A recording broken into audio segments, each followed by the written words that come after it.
கிருத்திகா, எனக்கு ரொம்ப நாளாக ஒரு டவுட்டு. அதாவது இந்த முட்டை வேக வைக்கிறது எப்படின்னே எனக்கு தெரியாதுடி. நான் எல்லாம் சமைச்சிருவேன். ஆனால் அந்த முட்டை வேக வைக்கிறது மட்டும் எனக்கு வரவே மாட்டேங்குது. கொஞ்சம் எனக்கு சொல்லி தெரியா? என்னது? முட்டை வேக வைக்கிறது மட்டுமா உனக்கு தெரியாது? சரி சரி, என்னமோ சொல்கிற. சரி, முட்டை வேக வைக்கிறது ஒன்றும் பெரிய விஷயம் இல்லை. நான் உனக்கு கற்றுத்தரேன் வா. முதல்ல உனக்கு எத்தனை முட்டை அவிக்கணுமோ அதை நல்லா கழுவி எடுத்துக்கோ. அதுக்கப்புறம் அந்த பாத்திரத்தில் முட்டையை போட்டு தண்ணி நல்லா முட்டை முழுகிற அளவுக்கு ஊற்றிக்கோ.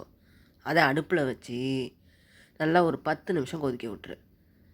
அந்த முட்டையில் அந்த மாதிரி வெடிப்பு வரும். அப்படி வந்துருச்சுன்னா முட்டை வெந்துருச்சுன்னு நினச்சிடலாம்.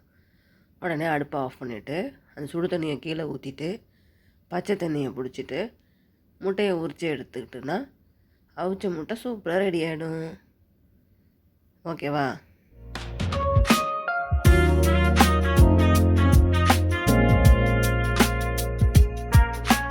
ஓ, இவ்வளோதான் முட்டை வேக வைக்கிறதா?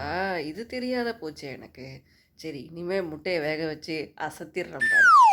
ஓகேங்க, எல்லோரும் பார்த்துருப்பீங்க முட்டை எப்படி வேக வைக்கிறதுன்னு. நீங்களும் அந்த மாதிரி வேக வச்சு சாப்பிடுங்க. நம்ம அடுத்த வீடியோவில் மறுபடியும் சந்திக்கலாம். அது வரைக்கும் டாட்டா, பை பை.